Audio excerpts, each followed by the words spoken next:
Bismillahirrahmanirrahim. Assalamualaikum warahmatullahi wabarakatuh. Selamat pagi teman-teman. Salam berkah ya. Pagi ini kita bertemu lagi di balik perubahan. Sebelum kita awali kuliah pagi ini, kita berdoa terlebih dahulu supaya apa yang kita dapatkan bisa berkah dan bermanfaat. Berdoa oleh A'udzubillahi minasyaitonirrajim. Bismillahirrahmanirrahim. Rabbi zidni ilman warzuqni fahma birahmatika ya arhamar rahimin. Amin. Monggo Kang. Oke, teman-teman yang sudah punya bukunya, silakan dibuka ya. Halaman 39 ya. Mungkin sekitar 39 lah.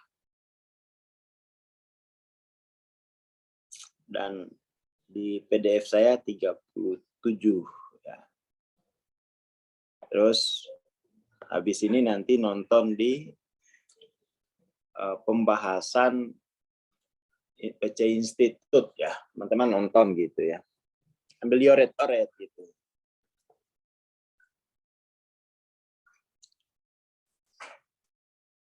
Kita mulai. Bagi ego,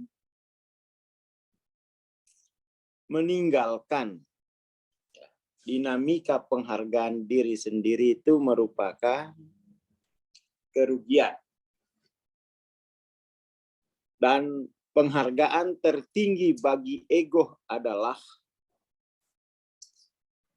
penghargaan akan posisi di mana dia bisa menulis takdirnya sendiri. Itu penghargaan paling tinggi itu ya. Ego mampu menulis takdir.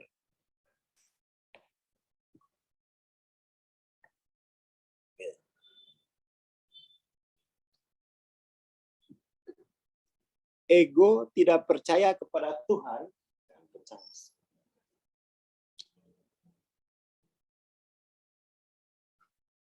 Ego tidak percaya kepada Tuhan, dan oleh karena itu menganggap dirinya tempat berpaling untuk mendapatkan asupan kelangsungan hidup dan kesenangan. Ini paradoks untuk para penceramah gitu ya, di mana Tuhan itu diperkenalkan, jadi memperkenalkan apa ya, Tuhan secara antagonis. Jadi ego tidak percaya kepada Tuhan itu karena faktor sejarah ya. Jadi alasannya itu tidak percaya Tuhan. Ini karena faktor sejarah. Ada hubungannya dengan sejarah. Terutama sejarah dirinya gitu ya. Apa sih artinya tidak percaya kepada Tuhan? Ini yang harus kita perjelas. Apa maksudnya tidak percaya kepada Tuhan? Maksudnya itu Tuhan itu punya reputasi buruk, gitu kan? Maksudnya itu. Jiwa itu mengenal Tuhan, tapi Tuhan ini pembohong. Ya. Tuhan punya reputasi buruk. Ini alasan ego tidak percaya kepada Tuhan. Aku berdoa, bukannya senang, malah senep.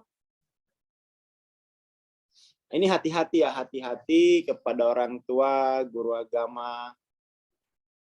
Ini bukan perkara sepele gitu ya.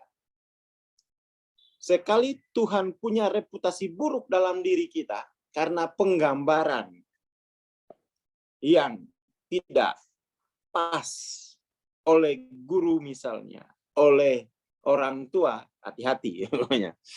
Hati-hati.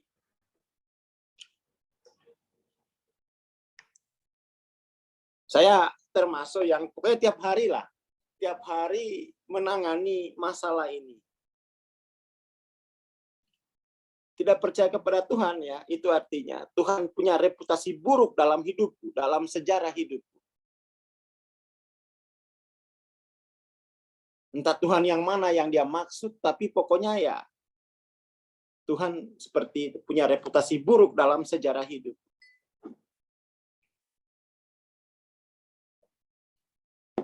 Maka kemudian ego mengambil kesimpulan, sama-sama buruk. Tetapi kalau aku menulis takdirku sendiri, setidaknya aku nggak ngemis-ngemis lagi kepada si buruk rupa itu. Itu ego itu begitu suaranya. Sama podo-podo buruk, tapi setidaknya aku tidak mengemis-ngemis lagi kepada si buruk rupa itu. Nah, ini kalau nggak dijelasin kan repot. Tidak percaya kepada Tuhan itu dikira mengingkari, tidak. Kita hanya salah mensifati kehadirannya. Salah mensifati kehadiran, ini bahaya ini. Karena memang ciri kesadaran. Ciri kesadaran kan polos dia. Polos. Dan ciri jiwa itu antropomorfis ya. Antropomorfis. Jadi anak-anak itu mengalami kehadiran Tuhan tuh lewat orang di sekelilingnya. Itu kan ciri antropomorfis. Jadi kehadiran Tuhan itu bisa dialami melalui alam semesta ini maupun lewat pengalaman sehari-hari bersama orang tua dan lingkungannya. Kembali lagi ke asas awal kita. Asas interkoneksi gitu ya. Interkoneksi. Bahwa Tuhan bisa dialami melalui orang tuanya, melalui kakak, melalui tetangga. Disitulah kemudian tuh ego itu menyerap bahwa ya Tuhan tuh buruk reputasinya terhadap kemanusiaan ini. Makanya kami waktu kecil, kalau di kampung itu, Tuhan tuh diantropomorfiskan gitu. Ini pokoknya anak ini baik iman apa enggak, itu tergantung dia berinteraksi siapa. Karena melalui itulah dia akan mengenal Tuhannya. Dia melalui orang-orang sekitarnya lah dia akan mengalami kehadiran Tuhannya. Itu diterangkan untuk setiap orang tua yang punya anak yang sudah ditobat itu, diterangkan itu. Bahaya ini pokoknya. Karena ciri kesadaran itu polos. Dia belajar secara antropomorfis. Sampai akhirnya mengeras, lalu Tuhan punya reputasi buruk dalam sejarah kehidupanku. Nah, udah selesai. Selesai. Ego yakin terhadap mekanismenya sendiri ya. Soal reputasi. Kita mau nerangin Tuhan itu Maha Pemurah. Pret lah. Melalui diriku, dia reputasinya buruk. Mau terangin ayat apapun, kalau sudah kena ini, nggak bisa lagi. Kita tidak bisa mengajarkan tauhid itu dengan filsafat. Nggak bisa itu dengan filsafat bahwa Tuhan begini-begini, enggak. Kita mengenalinya, mengalaminya melalui diri kita. Tidak bisa lewat filsafat. Itu hanya di otak. Tapi melalui diri, saya mengalami kehadiran Tuhan gitu. Jadi nggak usah dipaksakan dia, apalagi diancam-ancam. Kalau kamu nggak yakin Tuhan, masuk neraka. Ya, tambah mengeras lagi posisi ego yang sejak awal sudah mengambil gambar buruk akan Tuhan itu. Karena proses belajar. Karena proses sejarah.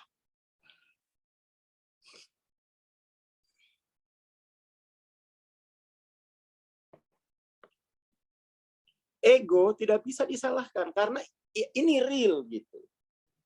Ini real.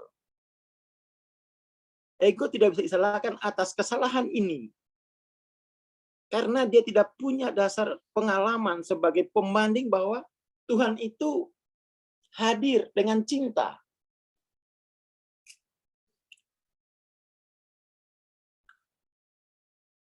Ya kan? Ego itu sangat empiris. Ciri ego itu empiris. Ciri pikiran itu rasional gitu kan ya. Ego itu empiris. Ego itu bekerja dengan cara empiris. Up to now, sampai pengalamanku detik ini, Tuhan masih buruk. Empiris. Sifatnya up to now.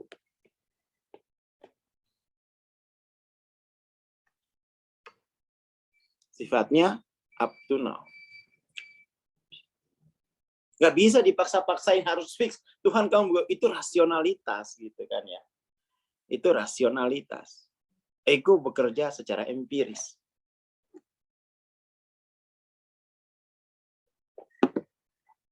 Maka penting itu. Saya sendiri juga udah sampai pada kesadaran waktu itu. Kayaknya Tuhan tuh emang punya reputasi buruk. Aku kelaparan loh di Jogja. Aku kelaparan. Lalu kemudian tuh, untung saya itu ya setahun aja kelaparannya. Diangkat anak sama guru saya itu. Wah, di situ enggak, Tuhan tuh baiknya minta ampun. Bikin teh dibikinin. Ya kan? Mandi ditimbain. Wes, Tuhan Maha baik. Pelan-pelan saya dipulihkan. Karena itu sifat kesadaran. Jadi kalau aku pengen lihat sifatnya Tuhan tuh lihat guru saya. Oh ya baiknya gitu ya. Baik. Pelan-pelan ya, pelan-pelan ini. Sembuh. Pelan. Makanya kemudian kan di agama itu yang penting tuh uswah. Ya, tuh. Bukan teori toh. Gitu. Walaupun teori itu bagus, ya mesti ada uswahnya. Karena ego itu belajar secara empiris gitu. Belajar secara empiris. Makanya saya ya tinggal sama guru saya sampai diangkat anak gitu ya. Sampai dibikinin kamar, Bapak kamu di sini aja nanti.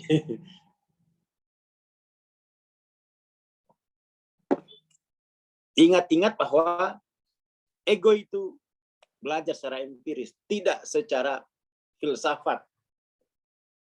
Enggak. Di sini pentingnya uswa itu ya. Karena ego belajar secara empiris. Nah ini untuk jomblo-jomblo yang belum punya ayang. Ya ini dipersiapkan ya.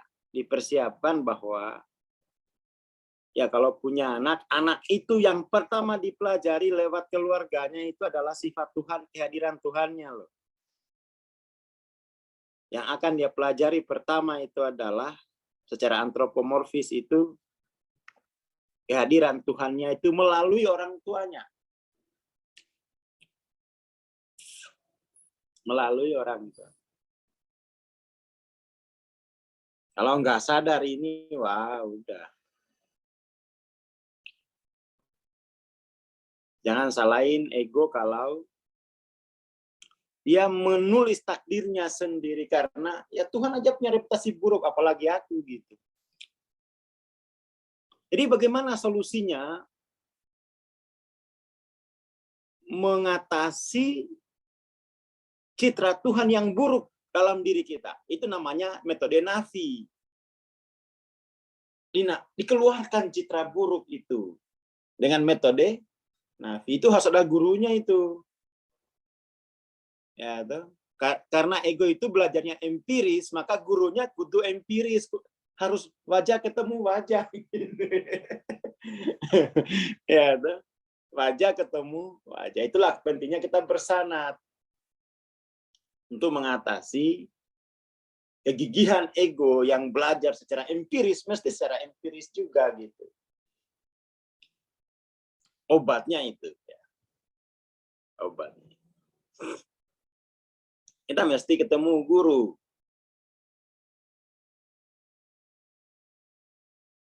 Jangan belajar secara rasional spiritualitas itu.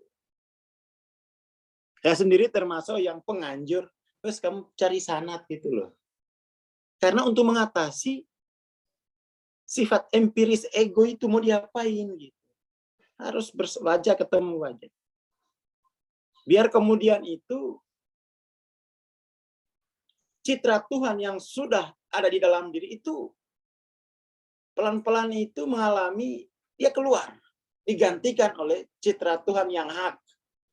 Kehadiran citra Tuhan yang hak. Itu kan lewat guru kita itu. Jadi makanya kalau di tarekat begitu ketemu wajah guru itu sudah lebih baik daripada paling baik sudah itu, karena itu metode nafi begitu ya, mengeluarkan citra Tuhan yang buruk dari gambaran diri kita gitu ya.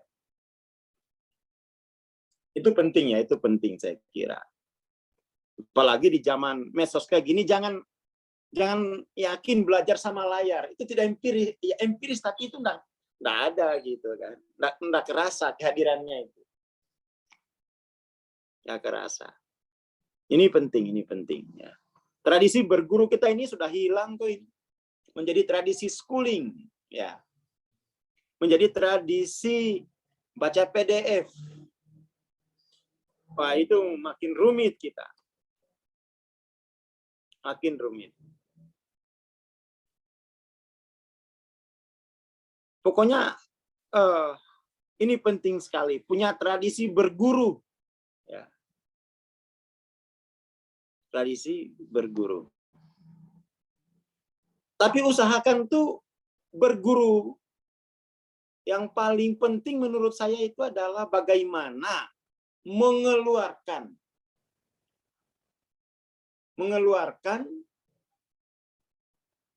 wajah Tuhan yang buruk dalam diri kita sebagai hasil belajar. Nah, itu enggak bisa itu sembarangan tuh ya. Dia harus tahu metode nafi isbat ya. Harus tahu, kalau enggak ya akhirnya sibuk mengatasi yang di luar, sibuk nafi enggak gitu kan. Nah, itu repot.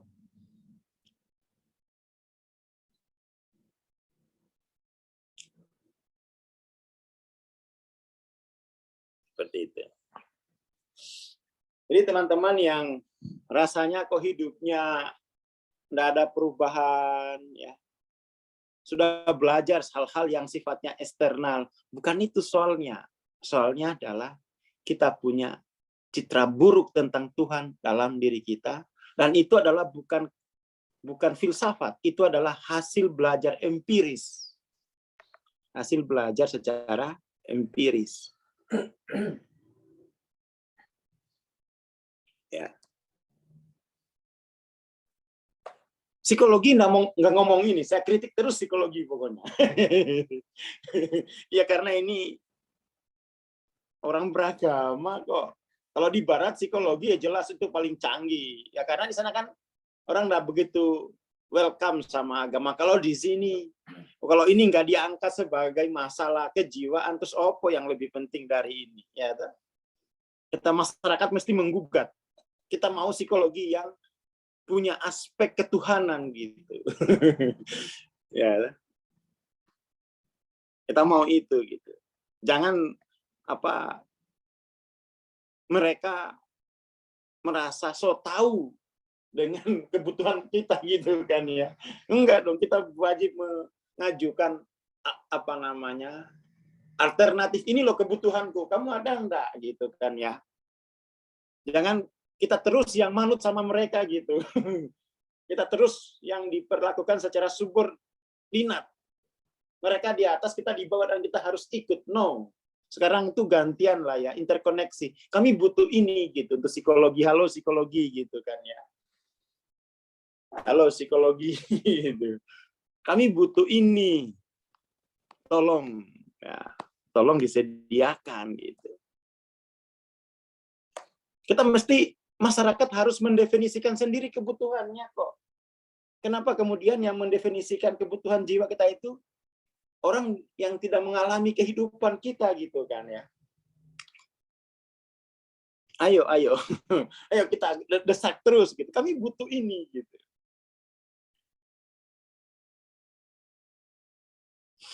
Satu-satunya jalan keluar adalah dengan keyakinan bahwa ada jalan yang lebih baik.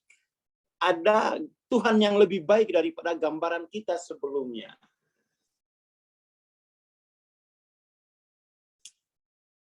Ya kan? Bahwa ada Tuhan yang sejati, Tuhan yang hak, ilah yang hak, yang tidak pernah punya reputasi buruk sepanjang sejarah. Ilahnya siapa? Kata Quran, ilahnya Ibrahim.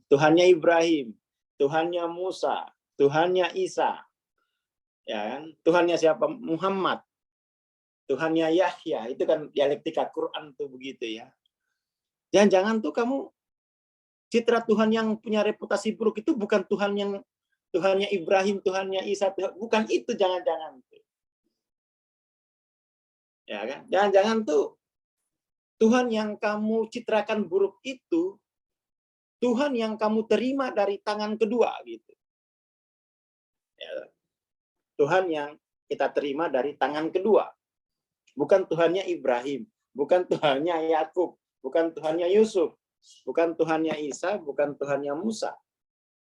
Kalau mereka Tuhannya reputasinya tidak pernah kalah gitu.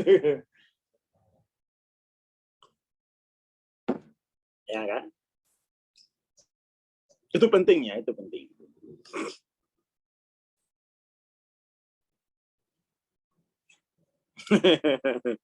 Citra buruk sudah berkarat, melarutkan karat, wah susah. Diamplas, digerinda, belum bersih. Pakai aqua regia, apa itu aqua regia ini?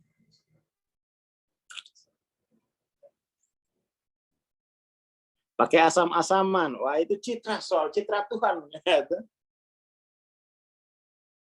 Citra Tuhan.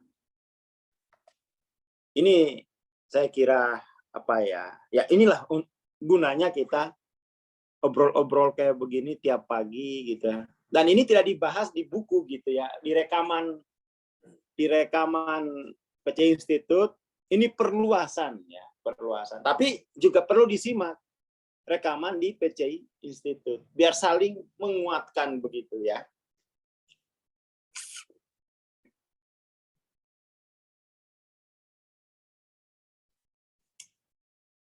Jadi mesti ada kebutuhan untuk ilah yang sejati gitu. Source of self itu apa?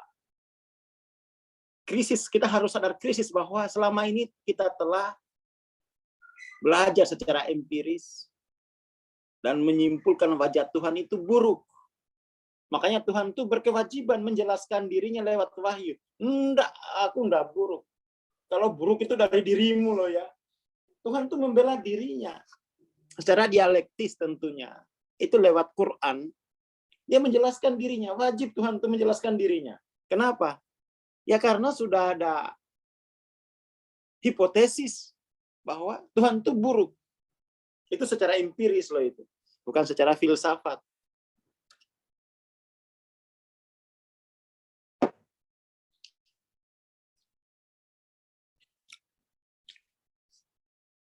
Jadi bahwa ada Tuhan yang lebih baik daripada yang saya potret selama ini. Itu jalan keluar itu. Bahwa ada Tuhan yang lebih baik, yang lebih daripada Tuhan yang saya kenal secara empiris. Ya, jadi ini mulai pengenalan akan Tuhan itu lagi tidak melalui hal yang empiris, tetapi melalui rohani begitu. Ya kan? Jadi tidak mungkin ada Tuhan yang lebih baik kalau masih melalui metode empiris. Nggak mungkin. Makanya ini dibutuhkan bimbingan. Bagaimana menghidupkan perangkat rohaninya itu. Biar dia ketemu Tuhan yang lebih baik daripada yang hadir secara empiris dalam sejarah hidupnya. Kan tidak ada metodenya itu di dunia pengembangan diri. Tidak ada membahas itu. Nggak ada.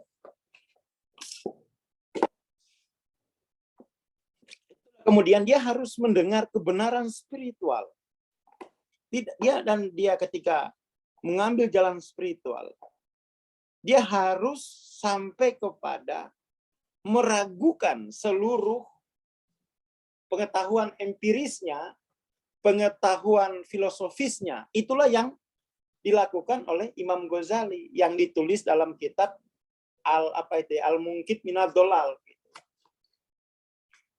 Kalau mengenal Tuhan lewat empiris sesat, mengenal Tuhan lewat filsafat sesat, gitu. Maka ambil jalan tasawuf, mengenal Tuhan melalui kehadirannya yang sejati, gitu ya.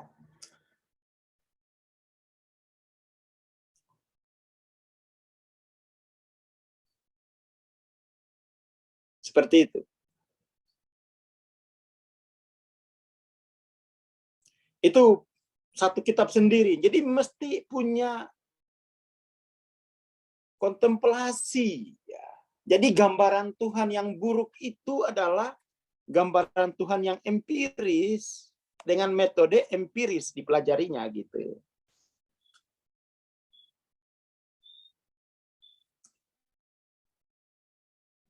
Bahaya juga kalau kemudian citra Tuhan itu kita dapatkan lewat proses positivistik. Ya kan? Maka kemudian tuh yang dilakukan adalah yuzaki, bersihkan itu citra-citra Tuhan yang kamu peroleh secara empiris maupun positif. Itu kan nafi namanya, keluarkan itu. Keluarkan itu. Nah, ini harusnya ilmu yang pertama kali diselesaikan. Sebelum kuliah, sebelum berumah tangga. Selesaikan dulu ini. Selesaikan. Ya kan? Selesaikan dulu. Kalau enggak, ya kamu tetap punya akar kedirian pada Tuhan yang buruk. Itu adalah akar seluruh perilaku yang buruk. Akar perilaku yang buruk adalah citra Tuhan yang buruk. Sudah selesai sudah itu ya. Selesai sudah, kita bikin teori psikologi kita sendiri lah ya. Jadi akar perilaku yang buruk adalah citra Tuhan yang buruk yang menjadi source of self kita. Sudah selesai pokoknya ini ya. Dan ini selesaikan cepat-cepat. Orang tuanya itu anak-anaknya dikirim di sini. Cukup kita aja ini yang belajar di usia tua. Mereka dikasihkan kemewahan belajar ini di usia masih remaja gitu ya. Belajar yang kayak begini ini di usia remaja, kirim. Yang dikirim jangan hanya anaknya, orang tuanya juga. Sekarang banyak dicitrakan Tuhan maha ngamuan gitu ya.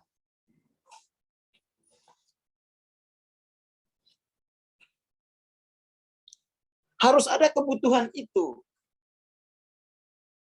Ada Tuhan yang lebih baik daripada yang saya kenal secara empiris dalam sejarah hidup saya. Ada Tuhan yang lebih baik yang saya kenal secara matematis gitu ya. Itu poin pencarian spiritual tuh dimulai dari situ gitu. Ya kan? Itu saya 2004 itu sampai di situ saya. Lalu dikenalkan Tuhan yang lebih baik itu lewat ijazah, nama-namanya gitu. Ini loh kamu kenal, udah kenal Al-Latif belum? Belum. Ini loh, saya ijazahin. Nah.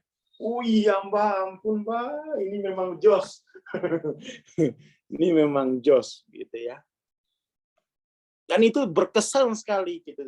Dengan hanya itu saya lebih aman. Meskipun saya tidak kuliah, saya aman dengan yang dikenalkan itu loh. Saya aman dengan ini, Tuhan yang ini gitu. Meskipun saya tidak kuliah lagi, Mbak, saya udah aman. Tidak ada yang bisa menggantikan rasa aman ini gitu. Seluruh gelar itu saya tidak peduli. Saya tidak peduli. Saya tidak aman dengan perkara-perkara yang diada-adakan gitu. Tidak aman lagi gitu. Pokoknya saya aman dengan Tuhan yang saya kenal melalui Mbah gitu. Saya aman dengan itu gitu. Oh, ini kalau enggak ada metodologi belajarnya ya susah itu. Ya. Ini kan sekarang itu anak-anak dididik untuk aman dengan gelar. Ya, toh? Aman dengan gelar, aman dengan S1, S2, aman dengan jabatan, aman dengan deposito. Wah, selesai itu. Selesai sudah. Bagaimana dia merasa aman dengan deposito? Tapi itu kan yang terjadi. Ya, toh?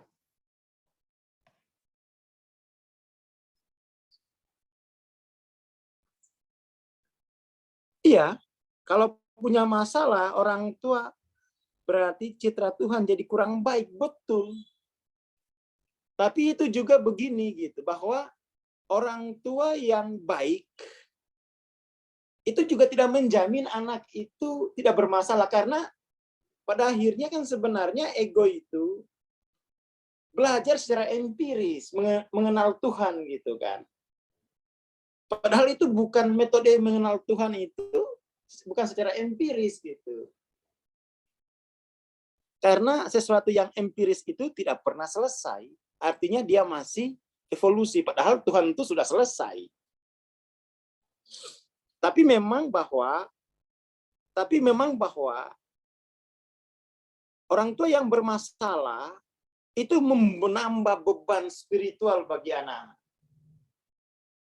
Menambah beban itu. Itu menguatkan, mengeraskan posisi ego gitu.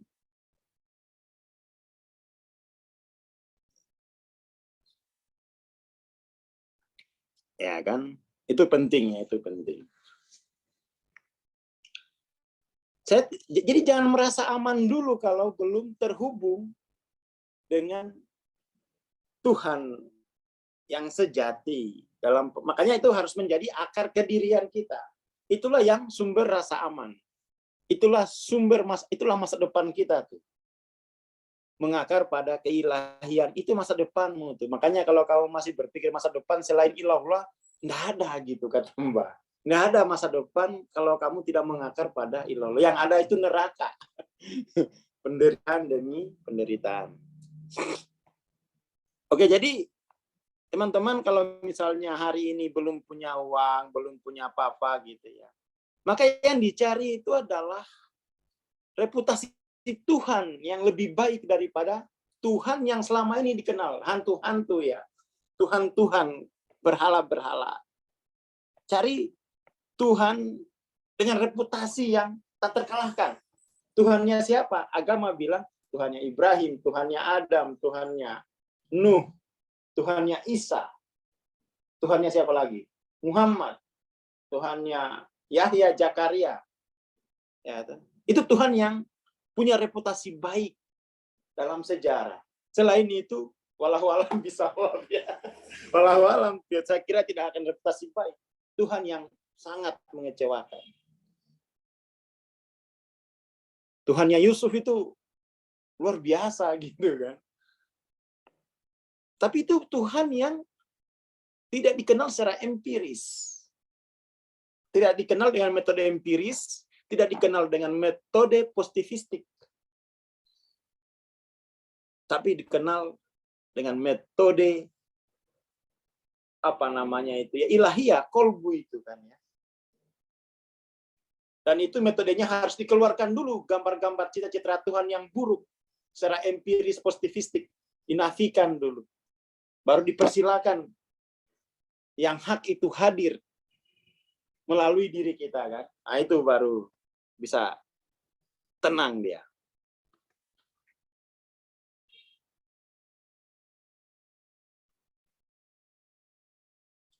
Ya, ini betul ini ya.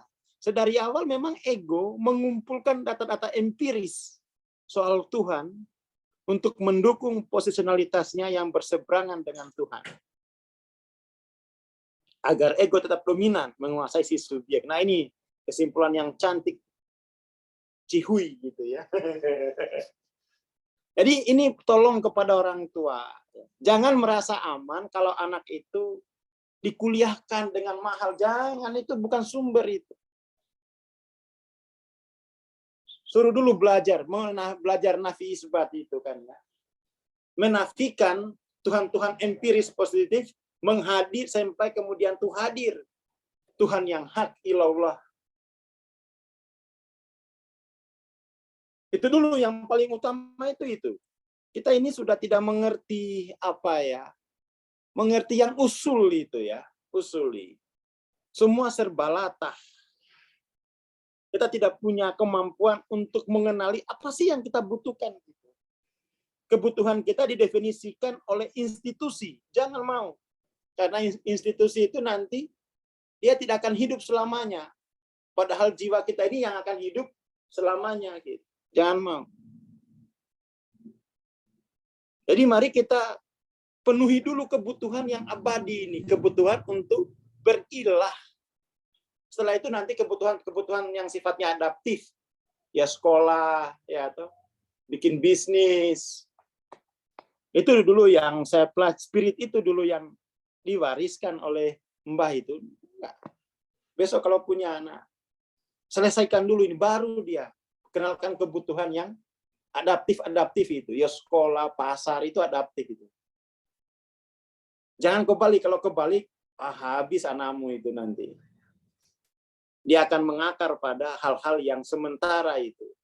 Padahal institusi itu tidak hidup abadi dia. Bisa dibubarkan. Ini untuk orang tua ya, yang masih punya anak-anak. Ayo.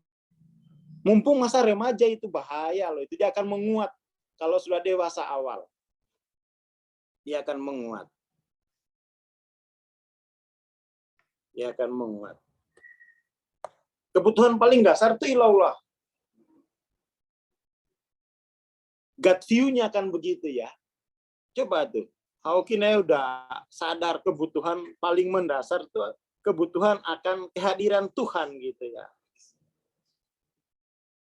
Citra Tuhan tuh seperti apa dalam terekam di jiwa anak-anak itu. Gut view-nya gimana? Ya, atau gut view-nya gimana? Terekam seperti apa? Itu dikeluarkan, itu pasti anak-anak belajar melalui metode empiris positivistik. Nggak keluarkan itu. Itu bukan cara yang tepat untuk mengenal Tuhan. Karena itu hantu yang dikenal pasti. Mari dikenalkan metodologi mengenal Tuhan secara rohani. Secara rohani. Seperti itu. Oke aja, itu pagi ini ya. Nggak usah panjang-panjang. Pesannya jelas. Keluarkan gambaran-gambaran Tuhan yang dikenal secara empiris dan secara positif. Keluarkan itu. Kalau bisa, lakukan. Kalau nggak bisa, terus bawa ke Semarang. Belajar sendiri. Ini dia bareng-bareng belajarnya. Atau cari yang bisa, Anda harus ke Semarang, misalnya kejauhan, Bang. Rumahnya PCI kantornya udah sempit, Bang. Yes, cari yang bisa, wes. Itu aja. Oke ya, terima kasih. Assalamualaikum warahmatullahi wabarakatuh. Waalaikumsalam warahmatullahi wabarakatuh. Terima kasih Bang Aswar. Terima kasih teman-teman. Yang belum punya buku Dissolving Ego dan pengen beli bisa japri ya. Juga buku-buku Hawkins yang lain. Terima kasih, kita bertemu besok pagi insya Allah. Wassalamualaikum warahmatullahi wabarakatuh.